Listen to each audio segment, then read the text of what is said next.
Hello, everybody. Tonight, the creme de la creme, the cream of the crop. It's the Big 12, where the players have come out swinging before the season even starts. If you can't handle it, go play intramurals, brother. Recording live from somewhere, this is One and Done. Get out the insurance cards, get out the copays. The office is open, my friends. Brought to you by drroto.com. It's time once again for everybody to come aboard that Green Screens Media train. Welcome to the One and Done Big 12 preview powered by drroto.com. I am your humble host. My name is Jay Heinrich, the conductor of the aforementioned Green Screens Media train. You can find me on Twitter, X, whatever you want to call it, Elon's hellhole, at Dr. William Cannon. Let's get right to my broskies in basketball, two of the best in the business to do it, starting with El Capitan himself. He is the captain of the Green Screens Media ship. Follow him on X at MC Holland34, the OG Money Mike. That is Mr. Mike Holland. What it do, baby? What it do, guys? We are, when it strikes midnight, which is not too far off from here in Central Standard Time, we will be 1 week away from some college hoopers. And, excited, man. We got the top 20 countdown rolling through. Check out my DFS content that I will be posting on drroto.com, as well as all of our stuff that we do, fantasy football, just diving into all kinds of things. Check out the website. And I've collected 11 satellite tickets on DraftKings already, thanks to college football. Let's go. I'm ready for the season, guys. I'm ready. Doing big things. El Capitan himself doing it big over on DK. Of course. Last in the intros. Bah, bah, bah. But first in your hearts, he's the Baron of Bread of Green Screens Media that you can find in those Twitter streets at Fantasy Nav.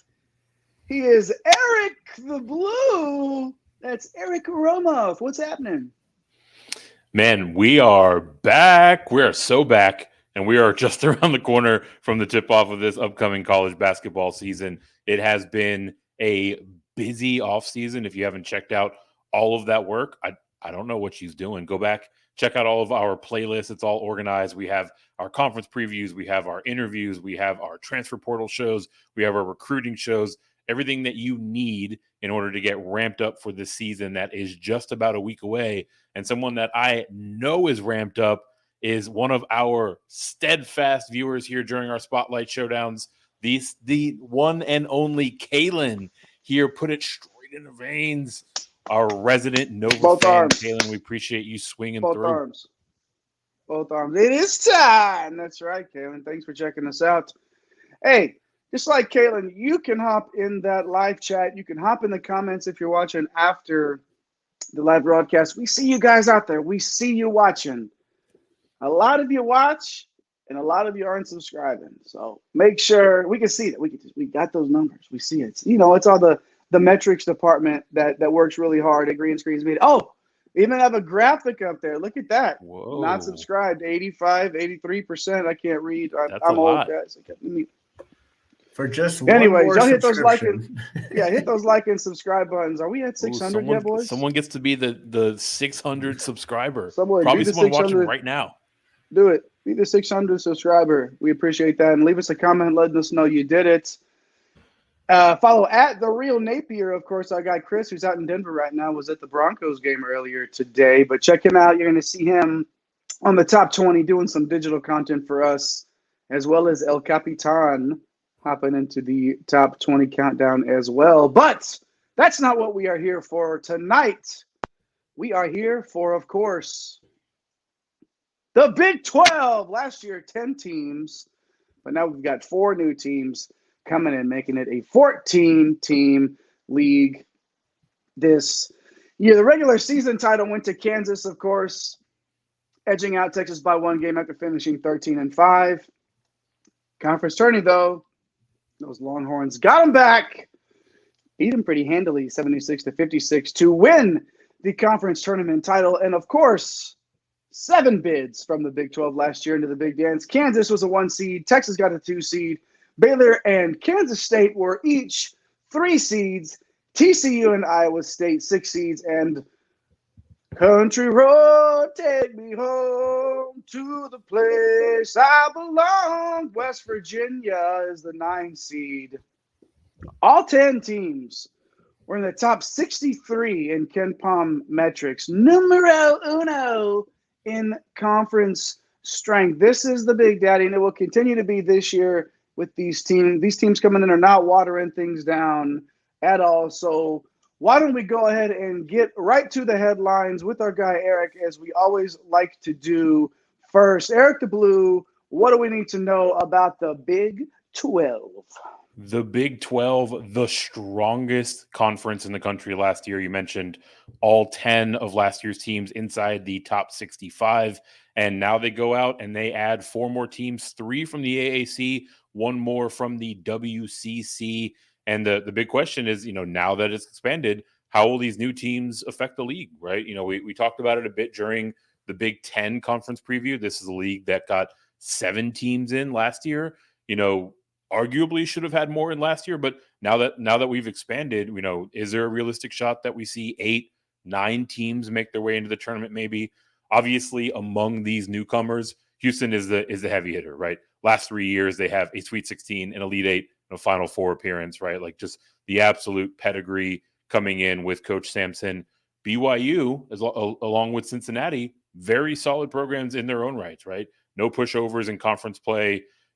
Question on how they'll fare during the transition, as there's no nights off in the Big 12. So the competition level is going to be ratcheted up for these teams coming in. And then lastly, UCF, they've been kind of a middle of the road program in their tenure in the AAC. They have maybe the toughest transition after losing Taylor Hendricks. They've got a solid coach in Coach Dawkins. I may take them a little while to get going, but ultimately, right, like the cream rises to the top. I think that the level of play is going to be as strong as ever with these newcomers coming in. And secondly, if you want to make the tournament coming out of this conference, you absolutely have to pick up 1 or 2 key road wins along the way, right? Like this league was 3rd in home win percentage last year. It was also 4th in close game percentage, games decided by 4 points or less. So with 14 teams, that margin of error is even thinner this year, right? You got to bag a couple on the road. You got to win the close ones. That is the formula to make the tournament out of the Big 12 this year. Yeah, but even if you have the quote unquote easier road, there'll still be plenty of opportunities for you to get those road wins. You just got to capitalize, like you said, Eric, on that one. Mike, what do you got for us, man? Headlines. Guys, I'm going to go back to my bag, go to the well here. There we go. From earlier preview shows, Eric stole my freshman a few shows ago. I'm going back to the freshmen. There are 3 in this conference that I think are going to have a major impact, and it wouldn't surprise me if a few more do. This is always a conference that has some guys that pop out of nowhere. But the Baylor wing, Jacoby Walter, is a 5-star. I think he's going to have a significant role. Iowa State has Omaha Baloo, another 5-star. I think he's going to be a pivotal player in their look to get into another NCAA tournament. And then Oklahoma State forward Eric Daly, heard a lot of good things about him this offseason. He's a 4-star. Probably going to have to play some major minutes for the Cowboys here. Baylor, they lost their entire backcourt. Flagler's gone, George is gone, Cryer's gone. Walter's going to have to do some scoring. No doubt that he'll get it done. A lot of his film, man, you can see him get to the basket with ease. He can really shoot it. With Baloo, he's got NBA potential for Iowa State. He's great around the basket. His biggest impact is probably going to be defensively. The guy's just really versatile on that end. Can probably guard every position. And then Oklahoma State, they weren't tournament eligible. I think this is a critical year for Mike Boynton. Daly's going to be counted on maybe more than any other freshman in this league. So he played well during USA basketball. His inside-out game is something that Boynton's going to need to take advantage of. And I might be burying the lead, guys. Kansas, why have we not said Kansas yet? 10 minutes into our preview show, they've dominated this conference. Bill Self's program. Obviously been under some scrutiny from Arteria Morris and, the NCAA sanctions. But guess what? He landed the big fish in the transfer portal. He has a solid core coming back. And Until I see something different, I think we know where they're going to be slotted in our famous tiers section later on. So, yes, those are some of my highlights there, Jay. Excellent stuff. Yeah, who cares? I mean, Self doesn't even care. Like, what's the? I mean, put them out for 3 or 4 games at the beginning of the season against our sisters of the poor, or whoever they're playing. Doesn't matter. It's Kansas, man. They're gonna be there for sure. And yeah, we did wait about 10 minutes before mentioning them, but they'll get plenty of love today. Don't you worry. It looks like we've got some people hopping in the comments already. What do we have here? We'll go in reverse order. First, just stating the absolute facts. Big 12, the best conference since 2017, in Kevin's opinion. And then Kevin's got a couple of thoughts here about Iowa State. That's them identified as a sleeper, likes Gilbert, likes Curtis Jones. Thinks that they're going to be a bit of an offensive juggernaut on a nightly basis. I wouldn't say offensive juggernaut. Probably going to be okay defensively, since they're always great defensively, or offensively. Yeah, okay is better than not okay, right? It's a couple of guys that can definitely elevate you to that I was told there would be no math. But moving on now, if you haven't liked and subscribed yet, make sure you do that. Tell the hoopheads in your life about One and Done. Leave us a comment. We see you there in the lobby watching. Be sure to do like Kevin did, hopping in a new commenter here on One and Done. We appreciate you, Kevin, for doing that. Flash us a comment, chunk up the deuce, whatever you want to do. The old fire emojis. Oh yeah, Kaylin, obviously. Kaylin is back. Kaylin is back. Kansas was underwhelming today. Mm-hmm. Yeah, I heard about the exhibition. Got it from old Terrence Shannon. Hey, before we move on, we were going to get to the returning players in a tough league like we always do. But I wanted to ask you guys, how much stock do you put in exhibition games at this point in the season? We're a week or so out. A lot of guys are getting runs. Coaches are trying to work on a few different things. Just 12-minute quarters, like all kinds. Well, yeah. So what are you thinking? How much stock do you put in this stuff? None. St. John's is apparently going to be terrible. They lost to Pace today. Kansas apparently not going to be that great. You just whatever, man. Like, we'll see it when they actually play the 20-minute halves and the regular rotations are in place. Yeah.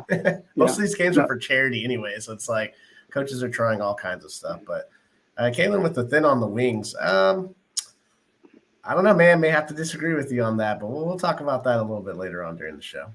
Yeah, well, we're going to get right into some Kansas here. Let's start with Kansas and our returning players. We're going to do a couple of trios here, one duo returning, and then a couple of quad boxes. This is the most we've really done in terms of returning players, I believe, in this section. We've done every single conference across the country except the Ivy League. And everything else, though, we've always done returning players, and there's just so much talent coming back in this league. We're really stretching this out. So let's get into it now, starting with Kansas. DeJuan Harris, Kevin McCullough, and KJ Adams coming back for the Jayhawks.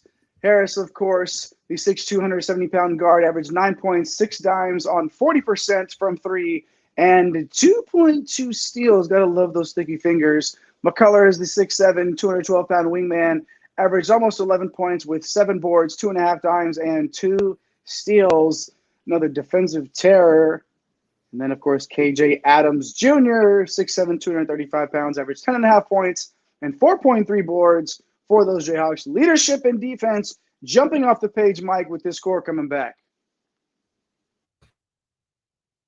Oh, they have my mic muted there, but absolutely. Hey, first time during the conference preview series, so got me there. But man, love these 3 coming back. I mean, Harris, like, such an underrated all-around player. Like, I get it, right? The scoring isn't great, but he doesn't need to do that for this team. He's gotten better every year with this offense, but I mean, he's one of the best defensive point guards in the country. He's also a very good playmaker. He makes great decisions, obviously, with that 6 assists. McCullough, he's back. Talk about the wings, right? I mean, he's a savvy veteran on the wing, 3 years in the Big 12, and he's averaged 30 minutes in the Big 12. So for 3 years. His transition from Texas Tech was very smooth. you know what you're going to get from him, right? Like, he's just that guy. He's not going to like wow you with anything, but he's just a good decision maker as well. And he's got a little playmaking ability to go with the strong defense. And then KJ Adams, he's from these parts down here in Austin, kind of played that small ball center. We talked about that this offseason, and he's more of a wing. So going to play some more forward this year. And I'm interested to see what that's going to do for his game. He's got elite athleticism, elite bounce. And he's got a full year of solid minutes under his belt. So I think his trajectory is pointing way upward, and I'm excited to see what he's going to do this year. Oh, great! Another player with a huge ceiling for Kansas. Shocking. No, this is definitely worth. This is a reason that we lead off with Kansas and their talent coming back. I mean, this is a solid trio as it gets. Moving on down here, like Mike mentioned, we're down here in Central Texas, right down the street from the Moody Center here, where Tyrese Hunter, Dylan Mitchell, and Dylan Dessou will all suit up this season for the Texas Longhorns. Hunter, the 6', 175-pound point guard, 10.3 points, 2.5 dimes. Dylan Mitchell, 6'8", 210-pound forward, 4.3 points and 4 boards in 17 minutes, and apparently a three-point shooter now. And Dylan Dessou, 6'9", 225 pounds, 8.8 points, 4.5 boards, and 1.3 blocks. Eric, I'm going to spare Mike this one and making him talk about how close Texas was to a Final Four appearance, but these are definitely some key pieces returning here in Austin. Man, we're going to spare Mike and we're going to spare the audience, because if Mike had the horns, we'd be going about 30 minutes on just this one slide. This team was so close in that game against Miami. Obviously, Miami edged them out. But, I mean, the Horns are in the mix again this year, right? Like, Dylan Dessou, he had that injury in the Sweet 16. He was coming in white hot over the course of the tournament last year before that injury took him out.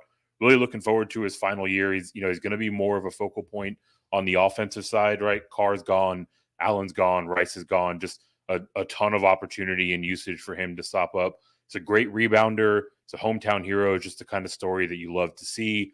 For Hunter, like, he's really the straw that serves the drink here, right? Like, he's improved his 3-point shooting from last year, which is a nice bonus. He's already that kind of floor general type. He's also a big time defensive presence, right? He can put heavy pressure on opposing point guards. Just a lot of different ways that he contributes to the game on both ends of the floor.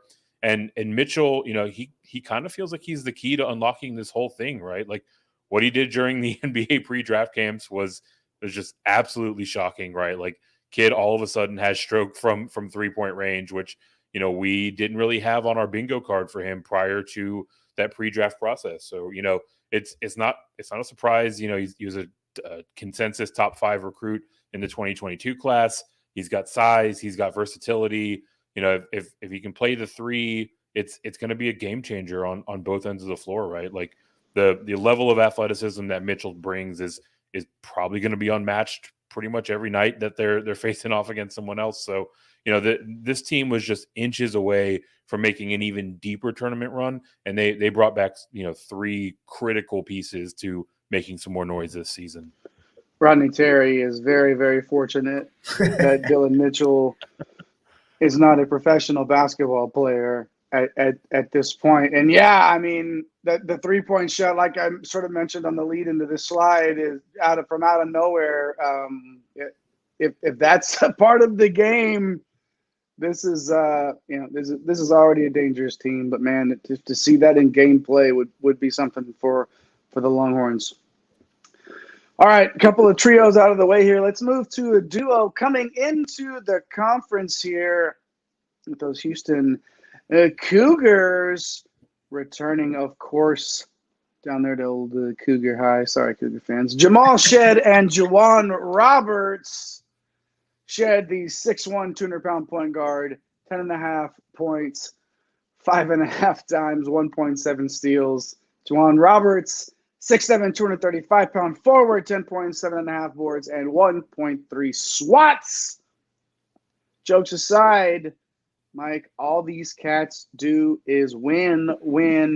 The competition in this Big 12, obviously a step up. It will put them to the test every night. But I believe that they can handle it. I believe they can handle it as well. I was wondering how long it was going to take for the two resident Longhorn homers in a Big 12 preview to drop the first hammer on another team, and the Cougar High came out. So sorry, Cougar fans. It's just kind of built into us. We try to be fair to everyone, but here we are. We're just going to try to make our way through this preview. But, hey, man, the AAC, it's not a slouch, man. We talk about that all the time. Like, these guys have done it during non-conference as it's storming here in Austin. And looking to get back into the dance, obviously. Like, Shed, he's a rock solid at the guard position. I mean, he's not going to completely wow you in, like, any one area, but he's really consistent, strong defensively, a good playmaker, good scorer. I think he's in for a really good senior year. And then Roberts, he's basically the same as Shed, but in the front court. Like, last year he had a first-time big role. He really delivered. Jarris Walker is gone. We've seen a lot of talented front court players come out of the Cougar program here in the last 3 years or so. And to me, he's probably the most important player on this roster, what he's going to have to do for this front court. So, love Robertson Shed coming back. Coach Sampson, he knows what he's doing. Yeah, and there's no doubt about that. Yeah, it's they're going to handle this up and down just fine. I don't think injury bug aside, hitting this roster, the Cougars will be just fine. It's going to be tough, though, for them. But there's our duo. We had two trios. We had the duo. Now let's hit that first quad box here. Oh, boy. Right up there in the upper left. Naquan Tomlin. I'll just get through these names first. Naquan Tomlin. Tamin Lipsey, excuse me. I'm going to get this one. Hold on. I'm going to get this. Fousseyni Traore, I got it there. Fousseyni Traore and Pop Isaacs there. All right. All names on all of them. Yeah, we definitely got some good names. I'm a lover of some good basketball names. Fousseyni Traore is that's up there. Naquan Thomas not too bad either, but he's not doing himself any favors off the court. He did average 10.5 points, 6 boards, 1.2 steals, and 1 block per 2.2 stocks per game. Give me all of that in the Big 12. The 6'10", 210 pounds, not afraid to mix it up. Well, last night's arrest does not change how important Tomlin is going to be to this K-State team, Eric. Yeah, it absolutely does not, right? Like, Tomlin was that third piece of the Big Three that shocked the country, that ended Michigan State's tournament run last year. And he's so versatile as a defender, right? Like, he can really give a number of different positions on the opposing side fits with his defensive prowess. And his offense is, it's only going to get better, right? We saw some flashes here and there last season. I think we're going to see that arrow continue to point up. We're going to talk about another Big Three this year, right? There's plenty of talented pieces on this K-State team, and Tomlin coming back is a huge hold for them. Yeah, it'll be anxious to see if there's any disciplinary actions taken. If he misses a game or two, who knows? But word on the street is that he was at a sports bar called Tubby's, I believe, and was arrested at 1:52 a.m. I promise you, Naquan, nothing good happens at Tubby's at 1:52 a.m. Go home, my guy. But I'm sure he'll clean it up because he's way too important to this team not to. Tamin Lipsey, point guard at Iowa State, averaged 7.3 points, 4 boards, 4.4 assists, and 2.2 steals. I love that stat line. Excellent freshman year for Lipsey last year, Mike. But now a little bit more is going to be asked of the sophomore point guard. Yeah, one of those surprise breakout players as a freshman last year. I did not see that coming. He showed a ton of ability to play make. He's a lockdown defender. Now Holmes and Kalsher are gone from the backcourt. He's going to be asked to do a little bit more here. His progression, I think, is one of the key storylines for the Cyclones being, ultra competitive this year. And what's up with these arrests? I mean, we got 6 more days. Can we make it? We had Mbako. Now we got Tomlin. Like, come on, guys. Like, go home and get some rest. The season's about to start. They're ready. They're ready. Getting that one last run in there out on the town, and it's costing a couple of them here. Don't you think? All right. I mean, like you said, man, just stay Stay good. I mean, I love watching Lipsy. Back to Lipsy. I love watching him distribute the ball. Like, super unselfish player. I think you could describe him. He just makes winning plays. Lipsy's that guy, and he's going to make a lot of winning plays for the Cyclones. All right. Fousseyni Traore, they call him Foose in Provo, so I'm going to call him Foose. The 6'6", 240-pound big man for the Cougars averaged 13 points, 7.8 boards in 25 minutes. The bruiser, absolute bruising power forward. Oh, yeah, by the way, we've been interviewing all these coaches, too. Get back. We interviewed Coach Pope in the offseason as well, and he was absolutely gushing over Foose, Eric, and I think it's really easy to see why. Yeah, for good reason, right? This guy is as solid as it comes. You know, he's an absolute load, just a super strong kid, gets it done around the rim. He's only 6'6", but he plays at a much bigger size than that. You know, we'd like to see him develop, you know, a bit more range. You know, he's doing a lot of his damage pretty close to the bucket, but you know what you're going to get from him every single night. You know, anything beyond that is icing on the cake. And he's heading into his junior year with a ton of momentum, right? So Foose is definitely a name to watch as BYU gets adjusted to the Big 12. We're going to make it out to Provo. I mean, we talked about it. We got the invite. We got the invite, man. Like, from Coach Pope. We might have to think about that. We have to get out. This is going to be a good team. All right, last one on the slide here. Pop Isaacs, 6'2", 175-pound point guard, 11.5 points, 2.5 assists on 38% from deep. Definitely good enough there with 1.1 steals as well. He went for 30 today in Tech's exhibition. Okay, we already wrote off the exhibition. But he went for 30. A&M. We put it up against those fighting Texas A&M Aggies. And like Lipsy, Mike, this is another freshman breakout player from a year ago. Yeah, I mean, he was so good last year. He's one of the lone holdovers for new coach Grant McCaslin. So a great holdover. Isaac can really do it all offensively. I mean, we saw it in the exhibition game, drop 30. But like I said earlier, that might not matter once it comes to the season. But we saw it last year from him in flashes. So let's see if he can keep the momentum going. And for a roster that, I mean, I guess I thought it was going to lack some offensive punch, but until it's the regular season, right? We can say that. But he's going to be doing a lot of heavy lifting for this team for sure. Not only playmaking, but also scoring. In those Twitter streets I was reading today that they were saying Texas Tech is back. 89 points or whatever they put up. Hey, what is that? That's what I was seeing it in them Twitter streets. Dalton Connect so today. Who knows? Tennessee's back offensively. Who knows? He's back. All right. Tomlin, Lipsy, Traore, and Isaac's there. One more slide here from the Fantastics graphics department. 4 players returning, scattered around this league. Emmanuel Miller, Milos Uzan, Victor Locken, and Jalen Bridges. Let's start with Miller, the wingman from TCU, coming in at 6'7" and 215. Average 12.3 points, 6.5 boards, and 39% from deep. One of 2 returning starters for Coach Dixon last year, Eric.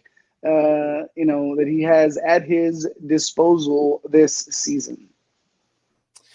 Yeah, and it feels like Miller's largely flown under the radar nationally, right? He enters year 5. He's played 113 games between Texas A&M and TCU, right? So playing at quite literally the highest level. You know, the 3-point shooting last year is really what jumps off the page. 39% from range is fantastic, and it is a big improvement for him. So, you know, now you look at this team, no Mike Miller, no Damian Baugh, you know, Emmanuel Miller is going to be asked to do a lot, right? There's a ton of usage for him to sop up now that Mike Miles Jr.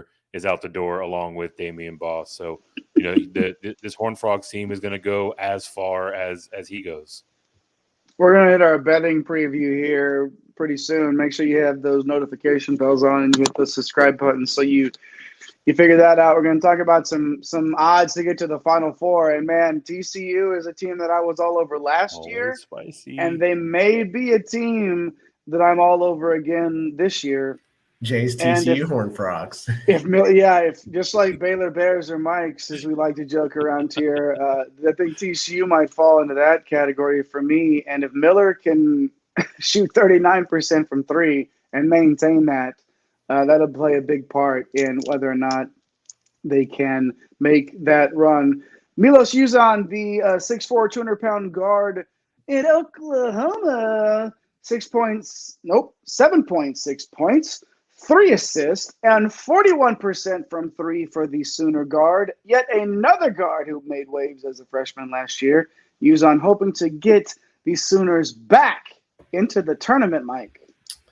Man, it feels like I'm landing on all the sophomore guards that turned heads last year. I mean, Uzan is another guy that makes the right play. I mean, makes his teammates better. He showed a nice stroke from three last year. I mean, he's not going to blow you away with his highlight plays, but he's got a full year under his belt and expect the game to slow down for him. And really an underrated asset in this league for Coach Porter Moser. So looking forward to see what he's going to do in year two. Victor Locken, 6'11", 240-pound forward for those Cincinnati Bearcats. Feels weird to be talking about the Cincinnati Bearcats in a Big 12 preview, but here we are. 11.6 points, 7 boards, 1.2 steals, 1.4 blocks. Give me 2.6 stocks per game all day, Mr. Locken. The Bearcats looking like they're going to miss out on some key guys due to the transfer portal rule. What rules are there? Could you explain this to me with the lack of weight? All right, but let's get to Victor first. They know, one thing that they know that they can count on is Locken and hopefully taking that big jump his sophomore year, Eric.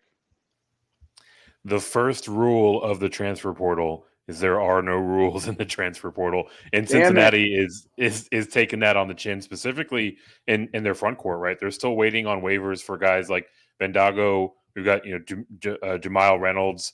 Still both are top 300 transfers that are waiting on their waivers like a week out from the start of the season. So, Locken is going to be sitting here and, potentially is going to have a huge role and a ton of work available to him, depending on how this shakes out. And, he's good enough inside on, in terms of his offensive game, where he really makes his mark is on the defensive side of the court, with the change in the conference. His play on both ends is going to be crucial for how this plays out for the Bearcats while they await some uncertain news on the waiver front. I hate the transfer portal. I don't hate the transfer portal. Let me clean that up. I love the transfer portal. I hate that it's 7 days out from the season as we record right now, and we still don't know rosters. Okay, all right. Jalen Bridges, 6'9", 225-pound forward from Baylor, averaged 10.3 points, 5.6 boards, and a block per. A key member of the front court, returning for Scott Drew as Bridges looks to close out his senior year with the bang at Mike's Baylor Bears. There we go. Got it in. Oh, boy. I mean, hey, look, like this guy knows all about this league and the grind of it. He spent his first couple of years at West Virginia and made a real smooth transition to Baylor last year after a slow start. Career high in field goal percentage. His three-point percentage was still under 33%. So you get a little boost there. He's going to be a real force in this league. Like, can he get better off defensively? I mean, that's something I'm going to be watching for early in the year. But, he's going to have a key role in that front court. So we'll see what my coach Drew there can get done for these Baylor Bears and, specifically Bridges at the 4. He's a damn good coach. We joke around a lot, obviously, but he knows what he's doing down there. Bridges is definitely the beneficiary of Scott Drew's coaching. Miller, Uzan, Locken, and Bridges there on that last quad box of returning players to this strong conference. Very good. If there's anybody we left out, make sure you hop in those comments and live chat wherever you are right now. Let us know who we missed. Let us know if you think these teams are going to be any worse for the wear because of these lackadaisical transfer portal rules or whatever. Leave us a comment. We see you watching. Make sure you hop in there and do so. That's the returning stars. Now, Let's get to the transfers. Those players coming in from that transfer portal, as we were getting to earlier. Transfer duos. We're going to get 4 duos. We did some trios earlier, 1 duo. Now we're going to get 4 duos, okay? 4 duos and then 1 quad box across the league to wrap up the transfer section here. So here we go. Let's start with West Virginia, Jesse Edwards and Kerr Kriisa. Man, I love me some Kerr Kriisa. I hope he can get it going down there for those Mountaineers. It's already been sort of shaky for him. But there you go. Love that intensity. Look at him. Kriisa, I love that guy. 37% from 3 in the down year, 10 points, 5 dimes. Has had his ups and downs for sure. And then let's not forget Jesse Edwards transferring in from Syracuse, the 6'11", 240-pound center. 14.5 points, 10.3 boards, 1.4 steals, 2.7 blocks, a double-double, and 4.1 stocks per game. Sends a shiver down my spine. A wild ride this offseason for the Mountaineers with Coach Huggins being let go. Obviously, we're not going to get into that. But interim head coach here taking over, Eric. This is, buckle up, Mountaineer fans. Yeah, bit of a bumpy ride for old Huggy Bear over the course of this summer, and that that really led to some turmoil around this program. People transferring in, people transferring out. Now I think we've got the official roster set. We saw Jose Perez be dismissed. We saw Raekwon Battle's waiver get denied.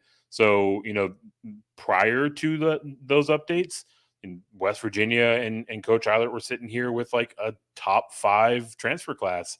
And now a lot of that weight is going to shift over to Edwards and to Kriisa. Start with Edwards, just an absolute monster inside on really both ends of the floor, right? Like his offensive game has developed nicely over the recent seasons, but the defensive side is really where he makes his bread, right? He's going to erase shots. He's going to clean up the glass. It'll be interesting to see, maybe the best thing that could have happened to him was just getting out of that 2-3 zone. So now that he's playing in a more modernized system, going to be really fun to see what he can do. And then for Kriisa, he's had an up and down career at Arizona in his own right. We know that he is a tremendous playmaker. We know that he can stroke it from range pretty much at the drop of a hat. And, now the question, with this bigger role, can he potentially cut down on some of the mistakes that have, led to those ups and downs over his career and really just focus on playing ball? Kriisa's got like walk into the gym range, man. Like it's so fun to watch play. And I hope for the sake of this conference that they get the best version of Kerr Kriisa. All right, we talked about the Cougars earlier a little bit. Let's talk about some players they are bringing in with LJ Cryer and Damian Dunn. Cryer coming in from those Baylor Bears within the conference, obviously. 6'1", 200-pound guard. Averaged 15 points, 2 dimes, and 42% from deep. Ooh, love that. Anything, 35% or up for me, gentlemen and ladies watching.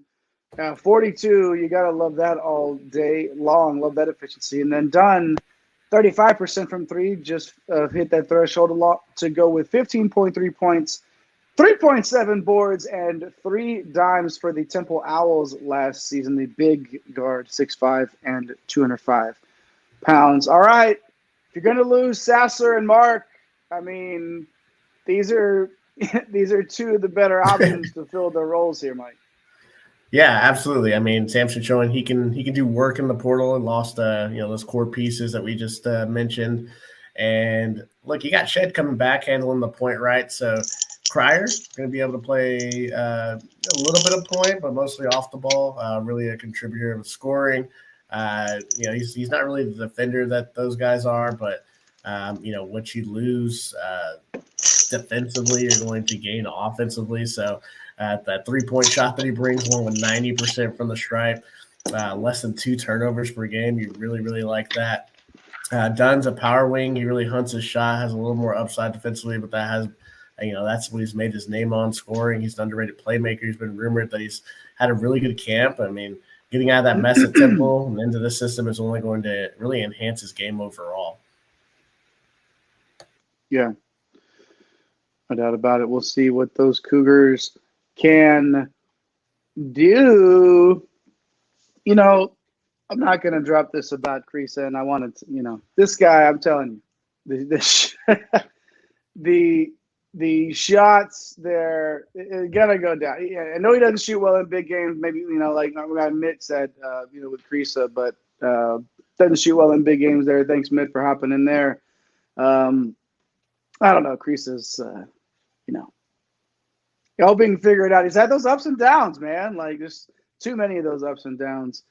All right, Cougars there. Moving on from the Cougars, Cryer and Dunn obviously had to go back on Creasa there because of Mitt's comment. But moving on now to those Texas Longhorns, Max Asmus and Ethiel Horton coming in for the Longhorns. Asmus transferring in is probably the best player in Oral Roberts history. I don't know. There's not too much of an argument there. 6 foot, 175-pound guard, 22 points, 4.4 boards, 4 assists, Mr. Do-It-All on 37% from 3, 92% from the charity stripe, and 1.1 steals. A huge get out of the portal for Rodney Terry. And then Ethiel Horton in from UCF, the 6'5", 200-pound guard, averaged 12.3 points, 3.7 rebounds, 35% from 3, 1.4 steals per. Love the defense coming in from the portal. We talked about Texas losing a little bit of firepower,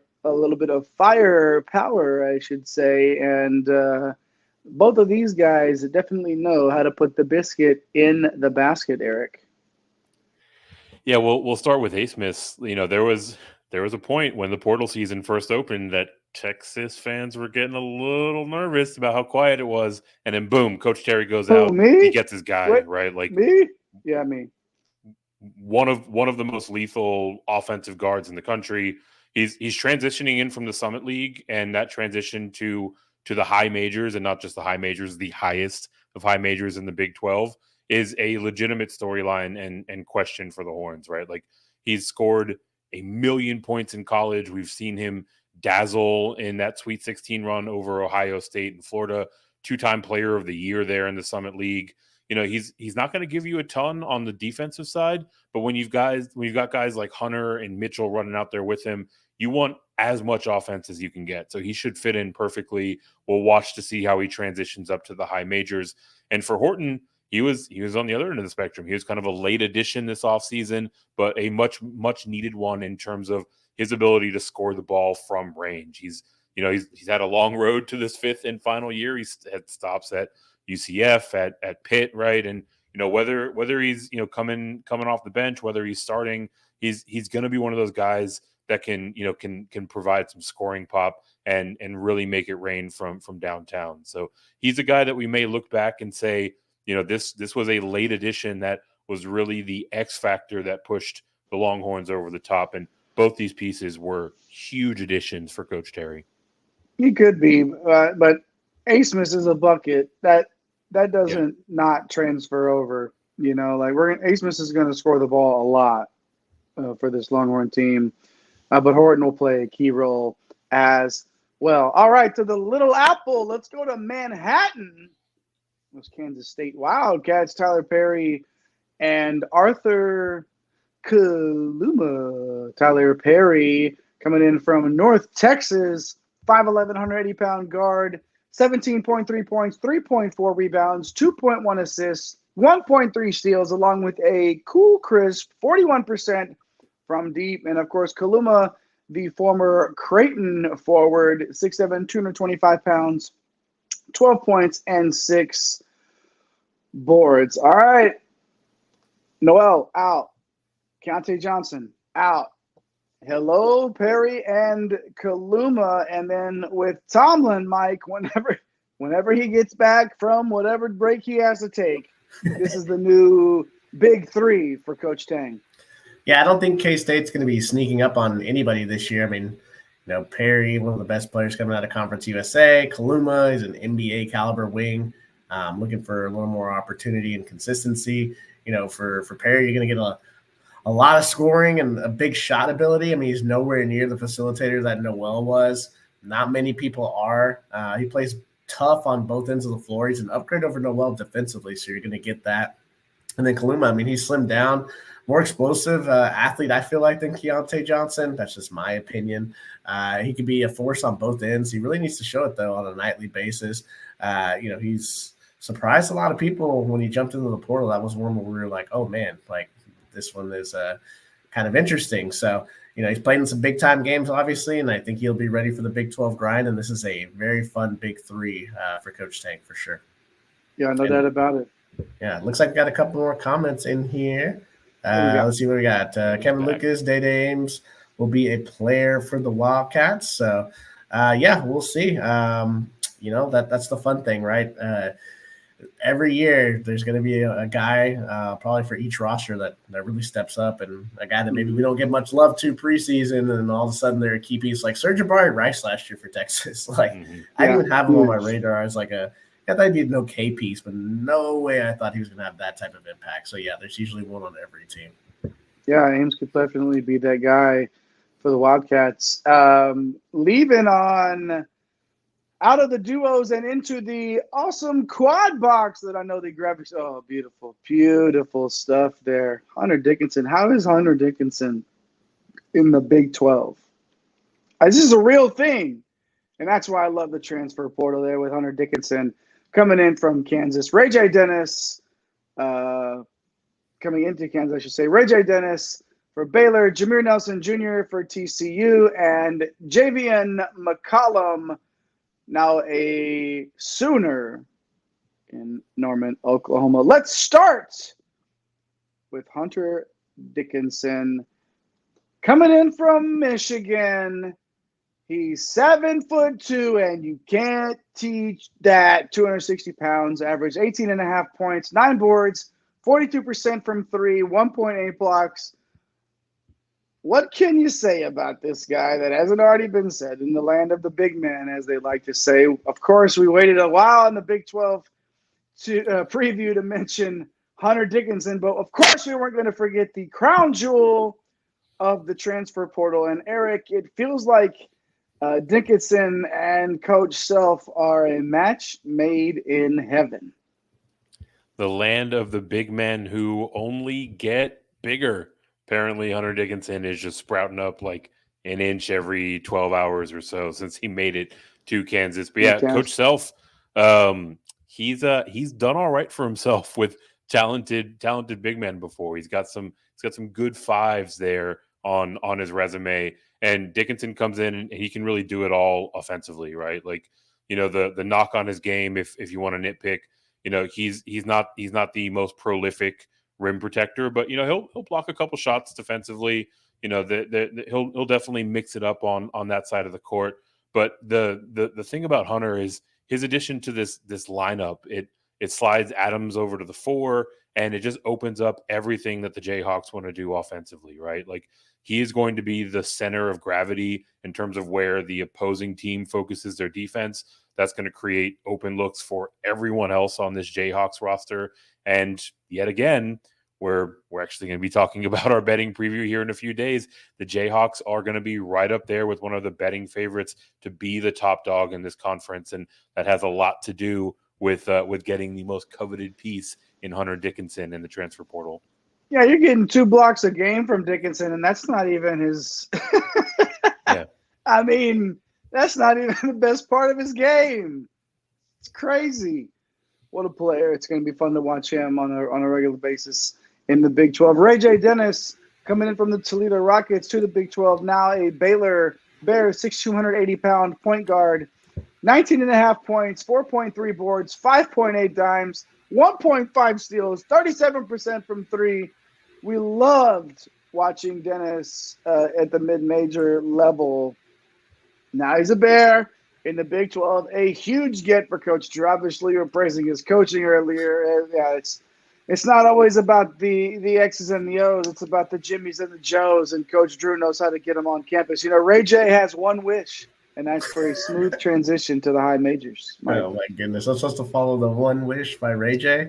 But, yeah, we talked to Coach Kowalczyk last offseason and just had nothing but great things to say. Obviously now here with Baylor, I mean, this dude can ball. He's a dominant scorer, dominant distributor. I don't really see him struggling with this transition, man. I watched a lot of him last year. I think he'll fit in nicely. And, we talked about Baylor and the guys they lost in the backcourt, right? So, I mean, Dennis is going to be the number one option, like he was at Toledo. And, like he's very comfortable with that. And I think he'll be very successful in this system. Yeah, I could have gone with Sexy Can I. I didn't think that would have really fit in well there. So I figured One Wish was probably the best route to take. Jameer Nelson Jr., the guard, now a TCU Horned Frog, previously a Delaware Blue Hen, 6'2", 205 pounds, averaged 20.6 points, 4.6 rebounds, 3.6 dimes, 2.4 swipes. Another primetime mid-major star, this time for Jamie Dixon. And yes, that is Jameer Nelson Jr. Makes like I have enough, like I need any more reasons to feel old. Another one of those guys from back in the day that played ball, and his son is now here. But yeah, Eric is quite a player. Yeah, and he's coming in and making daddy proud, right? Like he's playing up to the family name and then some, slotting in here for TCU. Like we mentioned earlier, this is a team that lost Ball, they lost Miles. So Nelson is gonna immediately step in as the top option in the backcourt. He's another guy with just a ton of tools on the offensive side. He's got great hands on defense. He can poke a few out. The transition from Delaware, on a night in, night out basis, might take a little bit of time for him to get his sea legs, fighting his way through the Big 12 here. But obviously he's got the family pedigree, and, we've seen him really, really take the weight of the world on his shoulders with Delaware. And I expect it to be a pretty similar story for him this season with TCU. No doubt about it. One more transfer into this conference that we wanted to make sure we put some shine on. Javian McCollum, the former Siena guard, is now an Oklahoma Sooner. He's 6'2", 160 pounds.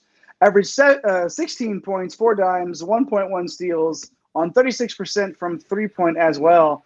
Big-time jump as a sophomore, Mike, led him to this opportunity to come to the Big 12, and the Sooners could definitely use some of that offense.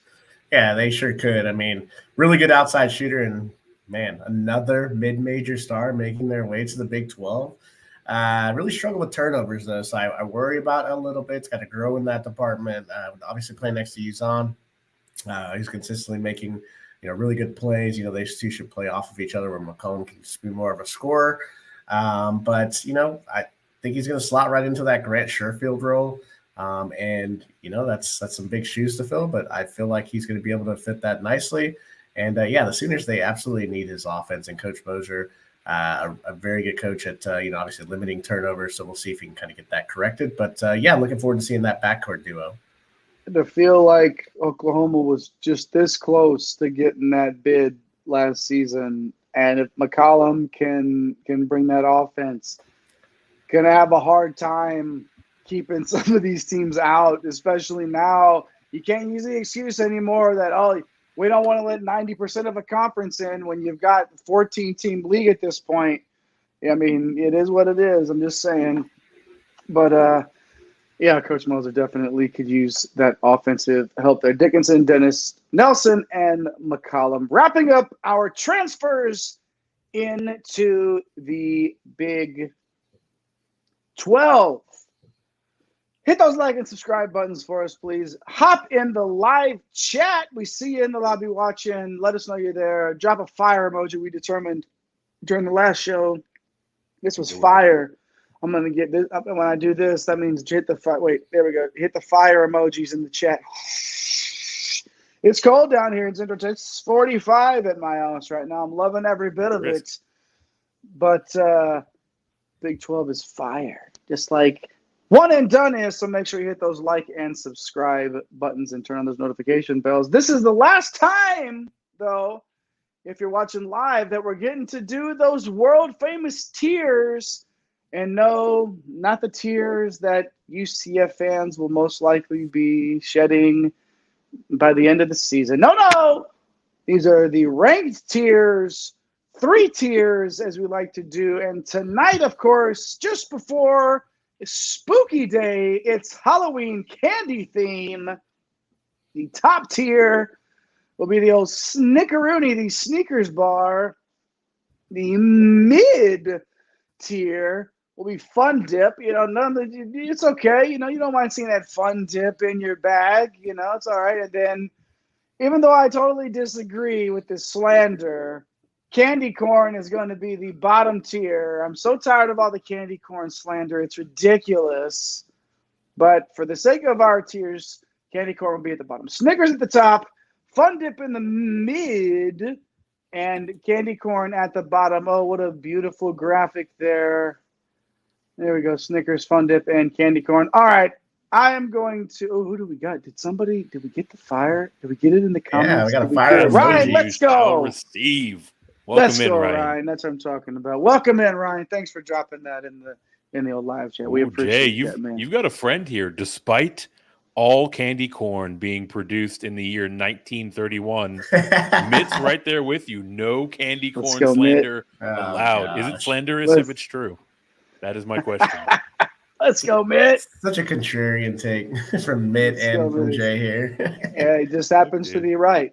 That's all right. And just for the sake of it, I will take the candy corn tier right now. I can't see that Cincinnati logo there on the screen, but they are definitely in. They're in there.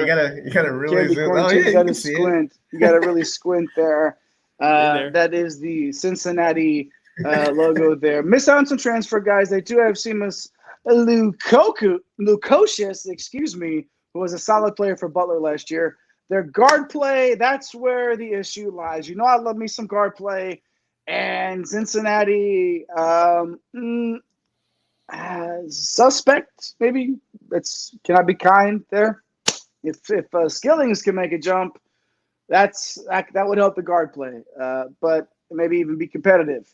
But I feel like this is going to be a tough first year for Coach Miller here in the Big 12. And then, UCF, you guys have given me Cincinnati and UCF. Okay, UCF down here as well. Darius Johnson as the point guard. That's something to a bright point, I guess, if you will, for the Knights. Shamari Allen was a really good scorer at Kansas City, as was Jalen Sellers of Ball State. Now, again, this is the opposite of Cincinnati here. Good backcourt, but the front court might need a little bit of work. So that's why UCF a little bit unbalanced there, and we're going to have them down in the candy corn tier, which is our low tier. Mike, hit us with the Fun Dip, which, of course, everybody, they just need to sell the actual, white things like this.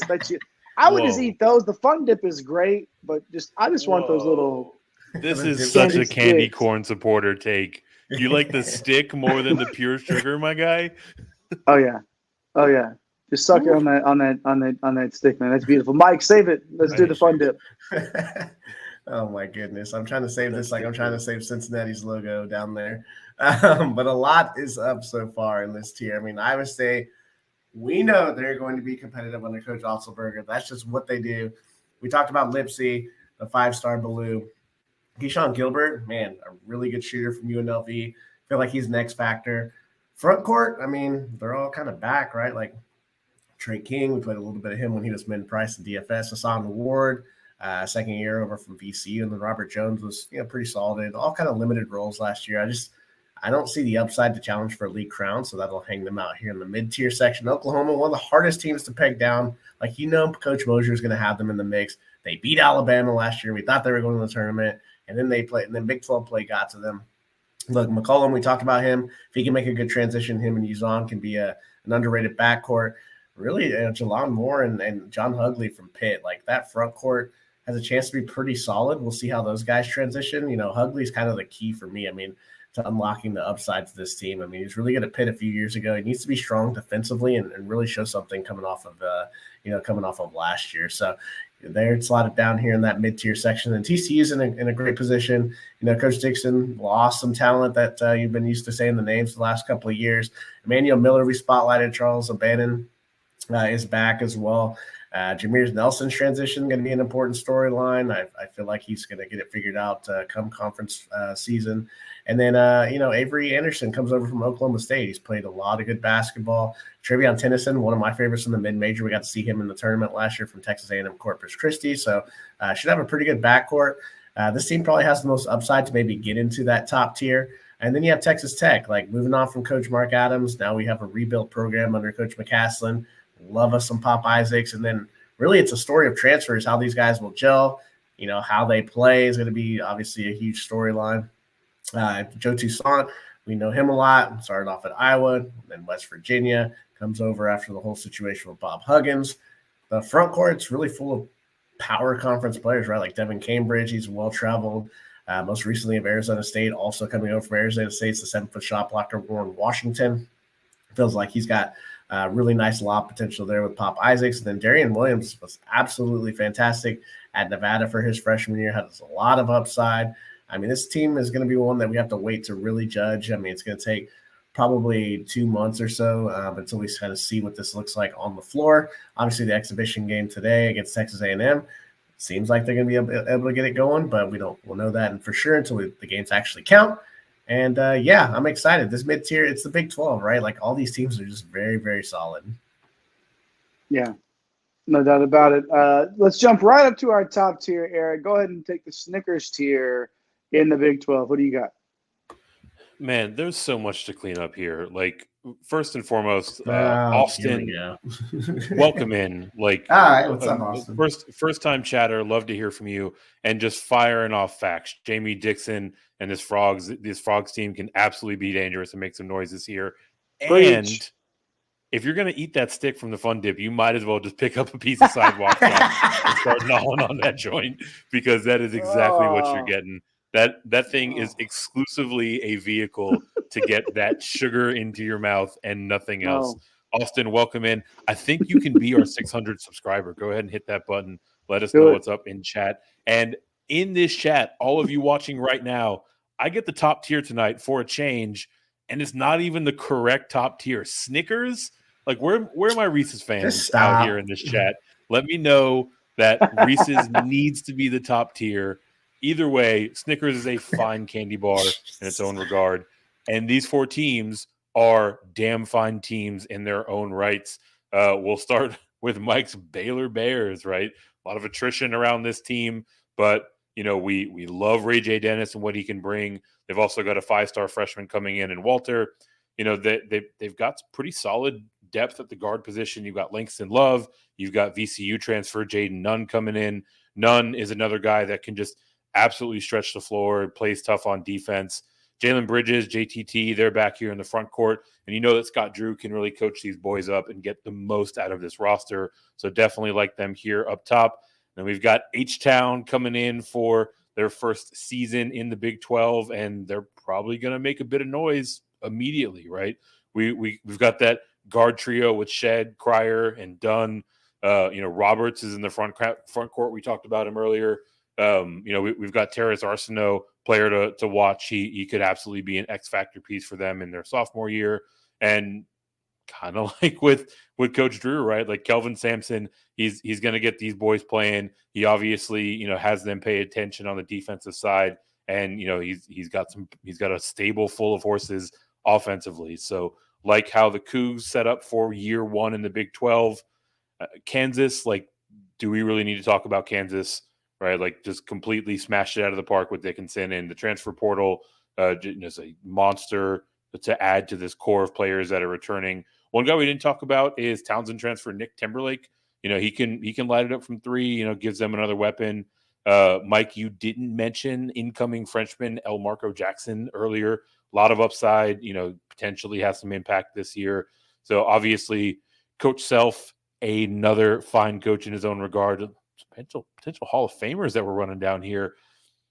And to keep the theme alive, our 4th potential Hall of Famer coach is none other than Coach Terry and those fighting UT Longhorns. At least the story, the book is yet to be written on that. But we spotlighted Hunter, Mitchell, Disu coming back earlier. You can't forget Jay's guy, the junkyard dog, Brock Cunningham. Glue guy just completely, brings the energy and gets the motor running for this entire team. The story really is Max Abmas, right? Absolute bucket. He can absolutely fill it up and heat up faster than a microwave. We're going to watch him transition to the Big 12 and the high major ranks. And we haven't even talked about another key transfer. They brought in Caden Shedrick from Virginia, guy who can absolutely change the game for them defensively, right? So, I mean, all four of these teams are, by a good measure, some of the most competitive in the country and certainly in the Big 12. So they are up here in the Snickers should be Reese's tier with ease. I don't know how you can be so wrong so many times about candy in one take. Like, it's ridiculous. But yeah, it's Snickers, Fun Dip, and Candy Corn are top, mid, and low tier teams that are slotted in so far. Let's move on now to the four that are not ranked in the tiers and finish off our preview series with a bang here. Starting with those Mountaineers of West Virginia and candidate for craziest offseason of the year, of the decade, of the millennium, whatever you want to call it. Mike, where are you at with the Mountaineers? Well, I'm wondering where you're at with my West Virginia song that you always sing, but I guess we'll save that for the end of the show. Don't you worry. Hey, look, my head was spinning all off season. Even as of when did Perez get dismissed? Like a week ago? It's still spinning. I think we know what we're going to have with West Virginia. There's no Raekwon battle as of now, but I believe there's an appeal going on to see if he can get a waiver.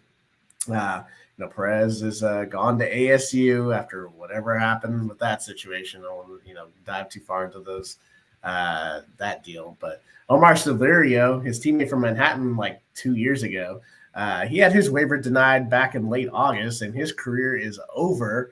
And then Cook, he just had a serious injury at a preseason game the other day, and glad to hear reports are that he's recovering. So apparently a very scary situation.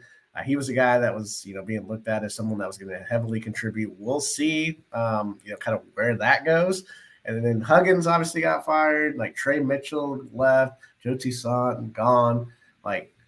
So now it's there's Creasa and there's Edwards. Is that really enough? I mean, it's a tough league. And then you have a new coach, right? Josh Eilert. So I am going to have to go the candy corn tier for me. Eric, what are your thoughts, man? Look, I think you make some valid points. And while you were looking for Jay to sing one song, I'll sing another one of his favorites, because I thought when this Bob Huggins stuff went down, we were going to be looking at an Exodus, but they actually did a pretty good job of hanging on to several of their key transfers. We talked about Creasa and Edwards earlier. These are two of the most coveted transfers in the entire country. But we've also got Quinn Sozinski. He's an underrated transfer coming in from Iona. Stretch four, he can fill it up from downtown. Lot to like in how they've added to their roster through the transfer portal. But you also got some guys that haven't gotten a lot of action that could step up, right? Guards like Seth Wilson, Jeremiah Bembry, guys that are looking for that opportunity and should have it in front of them this season. And look, for me, they have enough to be competitive night in and night out, right? They've got one of the best home court advantages in the entire league. And Coach Eilert, he's been around this program, right? This is his first year stepping up to the head coaching ranks. But I'm going to give him the benefit of the doubt. I'm going to look at the talent that he has amassed and retained on this roster, and I'm not going to doubt it until I see difference. So I'm going to slide him in to the old mid tier, toss him in that fun dip range. So Jay, sounds like Mike and I are at odds here. Why don't you pop on in and break the tie? Yeah, Wilson and Bembry are a couple of guys that could have left, at least considered leaving, and didn't. They stuck around, and I feel like they have a point to prove. I think they will step up, and I don't see this team. They're too talented to struggle with the Cincinnatis and the UCFs. I don't want to put them on that one. So we're putting them in the fun dip tier. Ooh, mid. Slot them in. Coach Tang and the Wildcats, Mike, Kansas State. Where are you putting them? I mean, I shouldn't doubt the guy after last year, but the Big 12's loaded. I mean, Noel's not there. One of the best seasons ever in the league. I mean, Tyler Perry has to show me that he can live up to that. I also worry about the 3-point shooting on this team. I mean, outside of Perry and BYU transfer Crest Glover, like nobody's really a plus shooter on this team. So I got my concerns there. You got a really good roster, kind of up and down, right? But I think there's a little regression. So I'm not going to put them up at the very top tier. I'm going to slot them in the middle and give it some fun dip. Eric, are you with me on this one? And our last preview show of the year, going to come out here and just bang on Coach Tang like this. Like Shame. Their big three is Shame. really good, right? Like we'll see how much time they spend on the court together. But once they're out there, they're gonna give teams fits all year long. You mentioned Glover, like just absolute dynamo on the offensive side. Naquan Tomlin, another offseason to improve on his game overall. And the thing for me, like this is a team that wasn't supposed to compete last year, and they did, right? They knocked off Mr. March himself. So look, I think they've got the horses to compete again. I'm putting them all the way up. I'm putting them up in that Snickers tier. Jay, another team here, another tie for you to break. Which way you going? No, I'm gonna. Well, last show out, Eric was the negative Nancy, and now we got Mike slotting these teams too low, in my humble opinion. I'm sticking with Eric on this one. Cam Carter, 26 minutes last year, that glue guy for them. X Factor type. 14 teams in this league now, too. Like, there's nothing unrealistic with 5 fighting at the top, especially when you're this talented on paper. We are putting them in the Snickers tier. God, love it. Love it. This conference is so damn good. Let's talk about those Cowboys of Oklahoma. Oh, Mike, real quick, if I'll do it. Country road. No, we'll get to it later. All right. Those Cowboys of Oklahoma State, Mike, does Coach Boynton get it done this year? I mean, just called me a negative Nancy a second ago, but the roster doesn't jump off the page. When I look at it, Javon Small, I mean, pretty good player from ECU. Bryce Thompson and John Michael Wright, I mean, they're back. They had decent years. We spotlighted Daly. He's going to be very important for this team. There's a lot of freshmen on this team. I got this thing a year away, so a little candy corn action for me here, Eric. I know you got to agree with me on this one. I mean, even if they're a year away, that's not necessarily candy corn territory. Like I like this backcourt. We hyped up Daly on the show earlier, right? And now you look across Small, across Thompson, across Wright. Like this team's going to be a tough out every single night. There's another guy we haven't talked about, Isaiah Miranda, 7-1. Redshirted at NC State last year. Now he's over here with the Cowboys in a position to make some noise for them. He can shoot threes. He can block shots. Like he's got the makings of a legitimate breakout candidate. And look, nobody's going to want to go to OSU and face off against a very young but very talented roster. So they might be a year away, but I think what they're trotting out on the court every night's got them in the fun dip zone for me. So Jay, 3 for 3, break another tie. Yeah, I was giving it to Mike for being negative a little bit ago, but I'm actually going to stick with him on this one after siding with you a couple of times there, Eric. Slot him in the candy corn. Too young for this league. Good guard play, but don't have a game breaker type. Boynton, 1 tournament appearance in 6 years. Put him in the candy corn tier. We're just leaving it there. Let's finish up here with BYU and our friend Coach Pope. We have Mike back here in El Studio, so Mike, gonna go to you here. How are you feeling about those Cougars this year? I got to show some love for our guy, Coach Pope. I mean, spotlighted Traore. He's back along with Dalen Hall, Spencer Johnson, Richie Saunders. I mean, the wings here, Jackson Robinson, Trevin Nell. Noah Waterman's back at center. I mean, I think the thing that really gives this team a chance on a nightly basis is Dawson Baker and Ali Khalifa, the transfers. Baker's a guard from UC Irvine, just a really, really good knockdown shooter. And then Khalifa, man, a versatile big. I mean, one of the best passers at the position. He really gives you some outside shooting from that position as well. So a lot of versatility. I think they're going to be competitive in year one. I don't think they're going to have the horses at the very, very top. Just a solid team all the way around. I'm going to slot them in the fun dip here, Eric. Can we get an agreement to end our conference preview series, please?